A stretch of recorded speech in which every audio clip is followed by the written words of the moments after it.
público presente, em nome do nosso amigo Paraíba, cumprimentar todos os funcionários municipais e da dona Cida aqui, cumprimentar todas as mulheres profissionais aí da nossa cidade.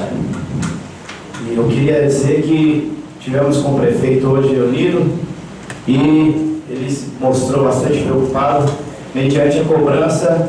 Aliás, eu queria parabenizar essa casa, porque às vezes a gente é tão cobrado na rua, nos bares, nas esquinas da vida, e a impressão que dá é que o legislativo não trabalha, mas a gente trabalha muito. Como vocês podem ver, vários requerimentos, o Leonardo pedindo as coisas para o Justino, o Dimas para a Palmeira e outros bairros, Mineiro, tem brigado bastante ali pelo Xangri-Lá. A minha luta pelo bairro dos Brancos e bairro dos 72 não tem sido diferente. Então eu queria agradecer mesmo a essa casa pelo empenho, pelo trabalho, e às vezes por falta de recurso, de estrutura, a gente acaba não sendo atendido pelo Poder Executivo. Mas gostaria que vocês viessem mais a essa casa.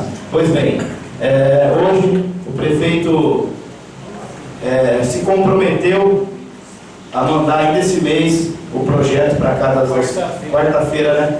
O projeto da equiparação salarial das auxiliares de enfermagens, equiparar ao salário do técnico de enfermagem. Se eu não me engano, são 12 profissionais, estando 9 atuando aí na área da saúde. Muito obrigado.